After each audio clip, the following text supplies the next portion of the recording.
ஏதோ பாவம் எனக்கு பேக் ப்ராப்ளம் தான் எங்க பாஸ் கேட்டார், கவர்மெண்ட் சர்வெண்ட்டுக்கு முதுகெலும்பு உண்டாக்குறேன்னு கேட்டார். இல்லதான் சார், ஆனா வலிக்க மட்டும் வருது சார், வேற இருக்குன்னு சொன்னா அவர் கோச்சுக்க மாட்டாரா? கவர்மெண்ட் சர்வெண்ட்டுக்கு முதுகெலும்பு உண்டான்னு கேட்டார். வாஸ்தவம் தான் சார், உங்களுக்கும் கிடையாது எனக்கும் கிடையாது, ஆனா வலிக்கச்சை மட்டும் கொஞ்சம் தெரியறது இருக்கா மாதிரி. அந்த மாதிரி முதுகெலும்பு பெரிய மகரிஷி ததீச்சின்னு மகரிஷி, அவருடைய முதுகெலும்பால பண்ணப்பட்ட ஆயுதம் வஜ்ராயுதம்.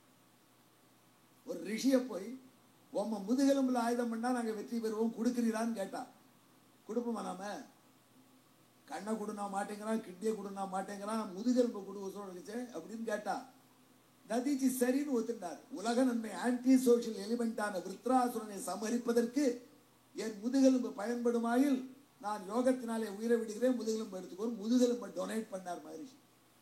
அந்த மகரிஷியுடைய முதுகெலும்பு, ரிஷிகளுக்கெல்லாம் முதுகெலும்பு இருந்தது, நமக்கு தான் இல்லதான் கட்டம். அந்த முதுகெலும்ப வஜ்ராயுதமா வச்சுட்டு இருக்கான் தேவேந்திரன்.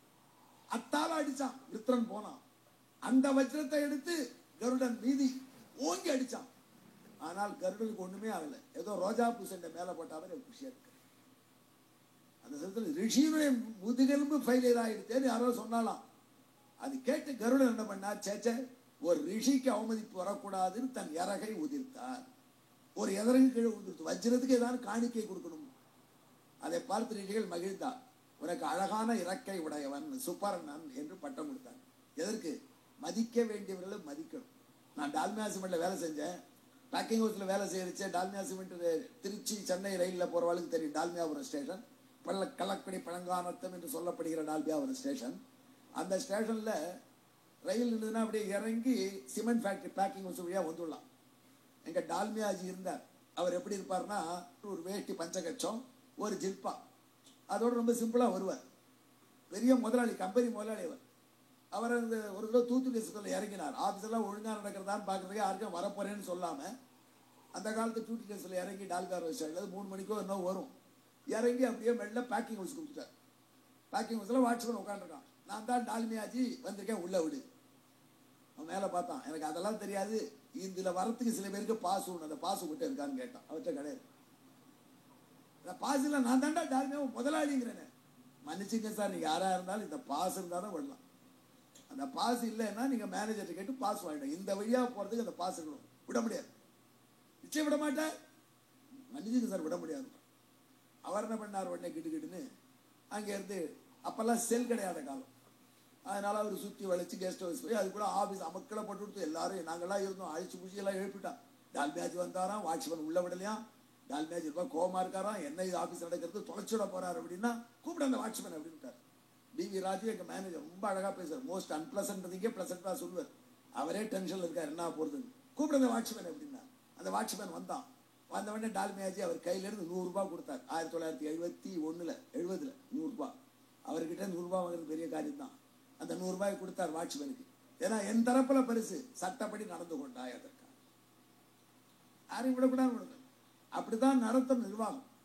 ஆகையினால அவர் வருத்தப்படல. என்னுடைய வாட்ச்மேன் ஒழுங்கா வேலை செஞ்சேன், நான் பாராட்டுறேன் அப்படின்னா. அப்புறம் தான் எல்லாருக்கும் முகத்துல நிம்மதி வந்து, அதுல இருந்து தைரியமா இருப்பா. சட்டம் என்ன விடலையா, எனக்கு மட்டும் சட்டம் வேறன்னு சொல்லாது. சட்டத்தின் முன்னாடி நான் நீ எல்லாரும் ஒண்ணு, நாராயணனும் ஒண்ணு.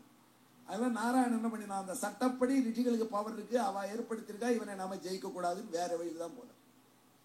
அதே மாதிரி மகரிஷியினுடைய ஒரு எலும்புக்கு மரியாதை கொடுக்கணும், ரெக்கையை உதிர்த்தார் கருடன். அவளை எப்படி நடந்துக்கிறான்னு பாருங்க. ஆகினால சுப்பரண்ணன் என்று அவருக்கு பட்டம். அதற்கப்புறம் கருட பகவான் அமிர்தத்தை எடுத்துன்னு போறார், தடுக்க முடியாதுன்னு சொல்றார் நாராயணன். இந்திரா விட்டு விடுட்டார். ஐயோ பாம்புகளுக்கு அமிர்தம் போயிடுமேன்னார். இந்த பாம்புகள் எப்படி சூழ்ச்சியால் தானே கருடன் ஜெயிச்சது, நாம ஒரு ட்ரிக் பண்ணலாம்னா கருட பகவானை கூட்டார். என்ன அக்ரிமெண்ட்னு கேட்டார். அமிர்தம் கொண்டு வந்து கொடுக்கணும்னு தான் சொல்லியிருக்கா. எல்லாருக்கும் ஒரு ஸ்பூன் கொடுக்கணும்னு சொல்லிருக்காளா, எல்லாரும் சாப்பிட்ற வரைக்கும் பார்த்துக்கணும்னு சொல்லிருக்கா, அதெல்லாம் இல்லைன்னு.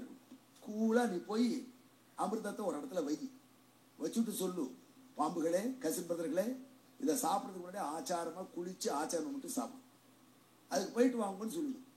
நீ பாட்டுக்கு போயிட்டு அம்மா வாழ்ச்சி வேலை முடிஞ்சு கொடுத்துடும்.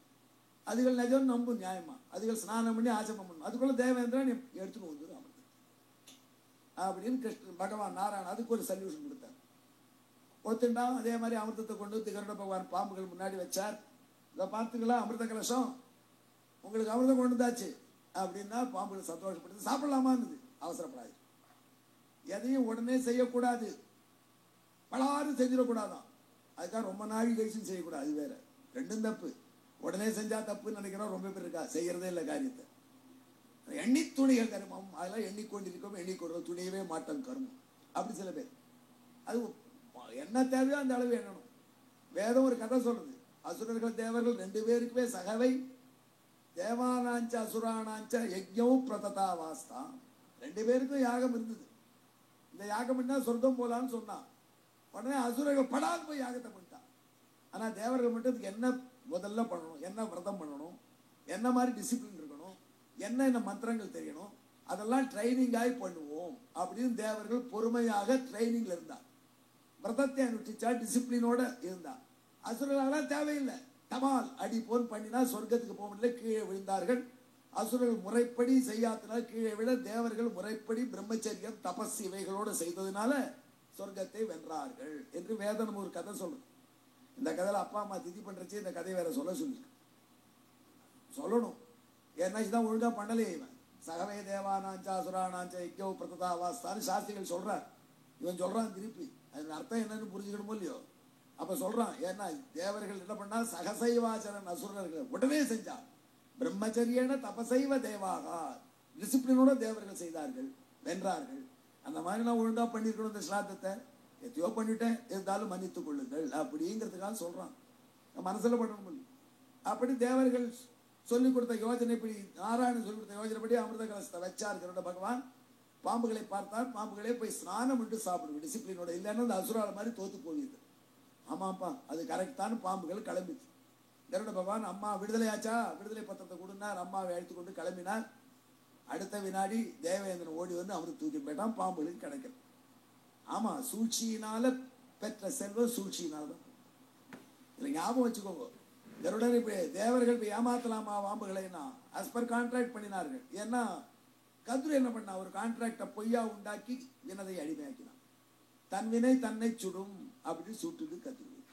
கதிர்வின் பிள்ளைகளுக்கு அமிர்தம் கிடைக்கவில்லை. இதுதான் அமிர்த கருட பகவான் கொண்டு வந்த வரலாறு. இப்படிப்பட்ட கருட பகவானை ஈன்ற தாயான வினதைக்கு மட்டும்தான் சுவாமி ஒரு ஸ்லோகம் இருக்கு.